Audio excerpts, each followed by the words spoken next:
Alan Stern. He's got a big corner office at NASA headquarters in Washington, D.C., and he's made it very clear that he wants to send a robotic mission to get Martian samples.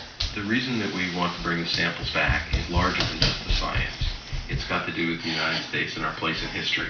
This is something historic. There will only be one first sample return from another planet. Bless you. We're going to do that, and 1,000 years from now, people will know that it was the United States that pulled off.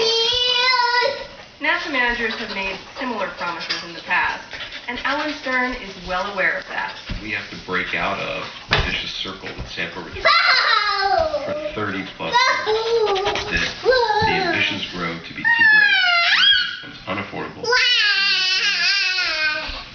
And that's happened in the 80s and 90s. Alan Stern is not on his watch. He's already making things happen. I got an email from our directors. It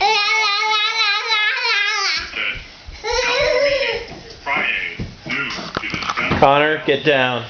Mars tackle box. Mars Tackle Box? Chris McKay is a planetary scientist Connor, at the get down. Research Center in California.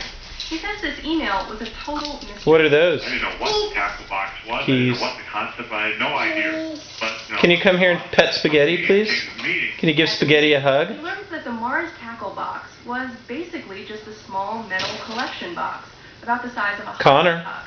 Alan Stern. Connor, wants to see if it can you could give add Spaghetti a hug, to please? It's already scheduled to launch 2 years from now. Can you give Spaghetti a hug? As the rover travels around, it could use its robotic arm to pick up cool pebbles and put them into the box. At the end of the trip, we hope to get 15 or 20 really interesting rocks from 15 or 20 very different places and have them all together in that one box.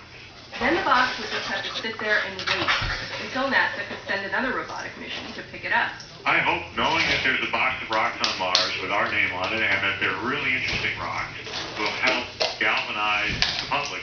But the mission would be expensive, Don't. technologically challenging, and some people just hate the idea. I just don't think that it's a safe thing to do. Barry DiGregorio is a freelance writer and space enthusiast. He's also head of a small group called the International Committee Against Mars Sample Return. He says, what if a return capsule breaks open and releases alien microbes into our environment? The worst case scenario that I could think of, I would be called harmless for it, but you could risk mass extinction. NASA officials say the Andromeda strain scenario is a natural concern, and it's also not a new one. For decades, I don't think you're going to get that cut back. to protect the Martian life and the life on Earth. For example, here's one idea. Chris McKay says the spacecraft that carries the rocks off the Martian surface could be installed on another